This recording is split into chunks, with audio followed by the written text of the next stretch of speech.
Agora eu vou falar das ferramentas de benchmark do AIDA64. Então aqui em ferramentas eu tenho benchmark de disco.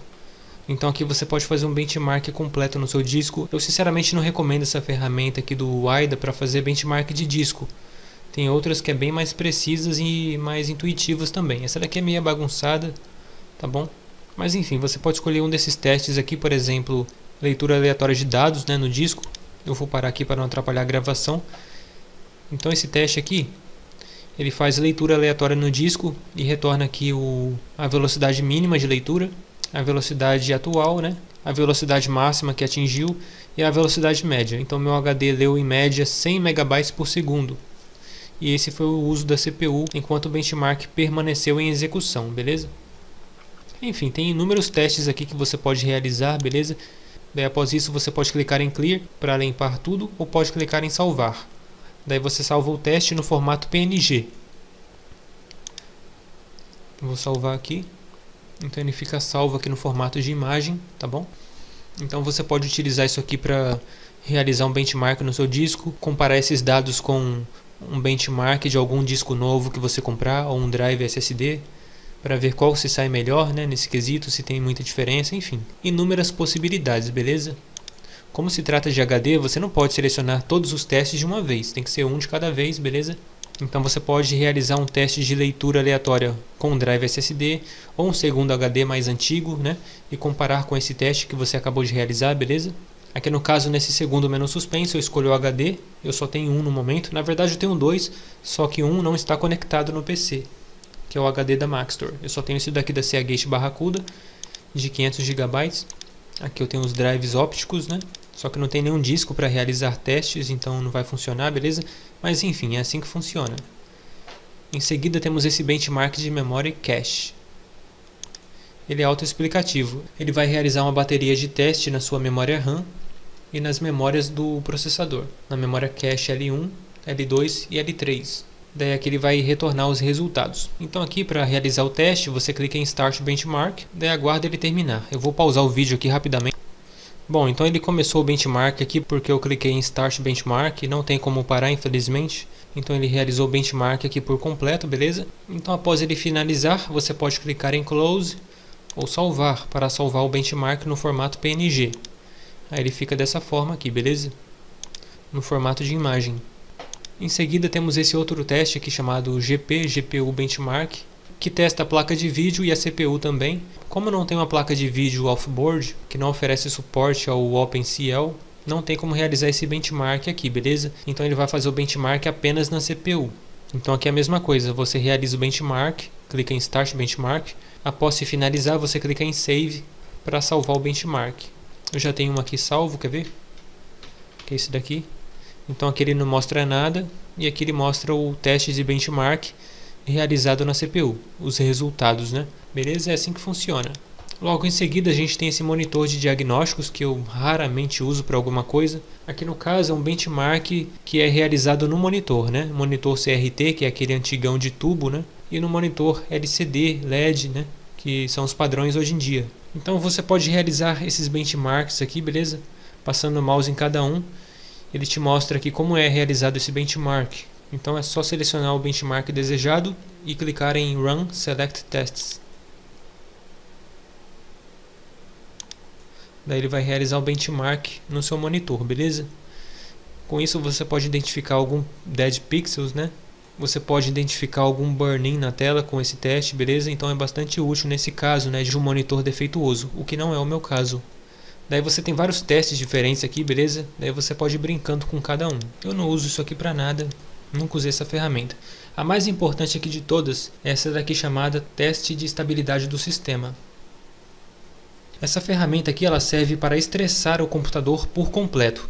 Então aqui você pode configurá-la para estressar completamente a sua CPU, a unidade de ponto flutuante, que é basicamente a CPU também, o cache do processador, as memórias, os discos locais, que podem ser um HD ou um drive SSD, e a sua GPU, que no meu caso é uma placa de vídeo on-board.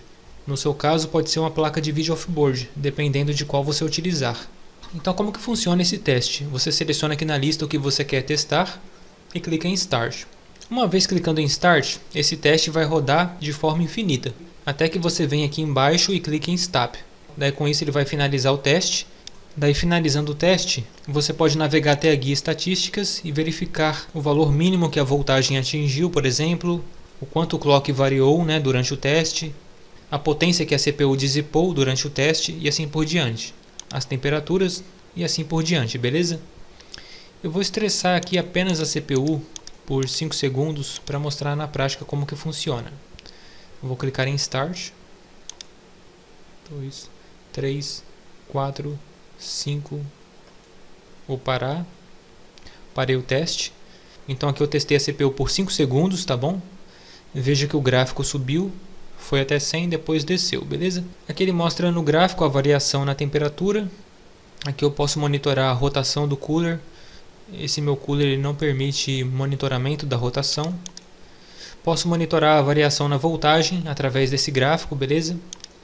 A energia dissipada pelo processador durante o benchmark. Tudo unificado em um único gráfico.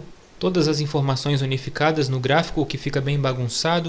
Mas a parte mais interessante aqui é a guia Statistics, ou estatísticas em português. Aqui você tem uma visão clara das temperaturas da placa-mãe, da CPU, do HD, as tensões, a variação no clock em cada núcleo da CPU, a potência dissipada, beleza? Então aqui ele vai mostrar o valor mínimo que foi atingido, o valor máximo e o valor médio, beleza? Só que aqui os valores vão sendo atualizados o tempo todo.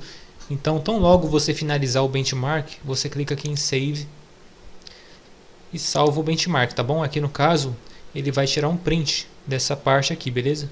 Eu vou mostrar aqui para vocês. Salvei aqui na área de trabalho.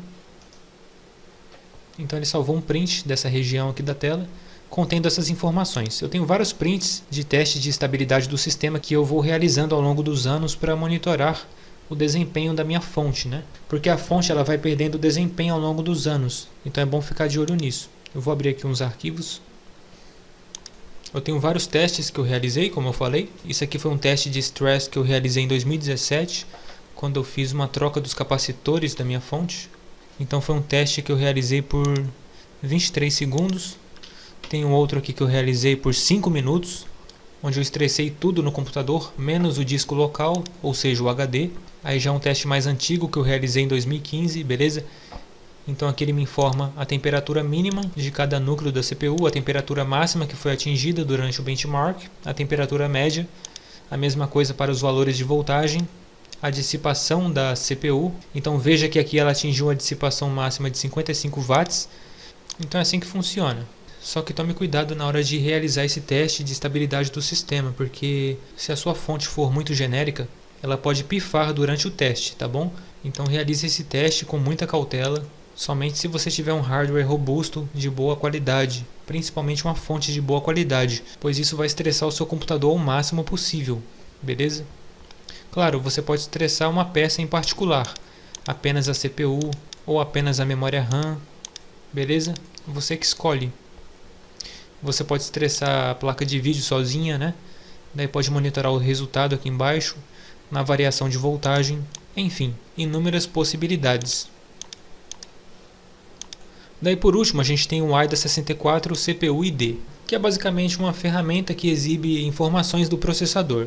O nome do processador, que é o AMD FX 6300, a sua edição, que é a Vishera, o seu socket, o seu clock atual, o multiplicador, o clock do Hypertransport, a quantidade do cache L1, L2 e L3 e assim por diante. Aqui embaixo a gente tem as instruções que é suportada por esse processador, o nome da placa-mãe. Daqui embaixo você seleciona os cores para monitorar, apenas o primeiro core, ou do 1 até o 6 no meu caso, né? Depois disso você pode salvar essas informações no formato de imagem. Beleza, galera? Então é assim que a gente utiliza a ferramenta do AIDA64 Extreme. Essa versão é a mais completa do AIDA, se eu não me engano. Claro que se você utilizar a versão gratuita, algumas informações aqui permanecerão ocultas. Por exemplo, algumas voltagens permanecerão ocultas, beleza? Então você tem que ativar a versão completa do programa. Aí na internet você encontra vários seriais gratuitos, beleza? Ou você pode comprar, aí você que escolhe. Então se você gostou desse tutorial, por gentileza deixa o like e se inscreva no canal para me dar uma força, beleza? Um grande abraço a todos.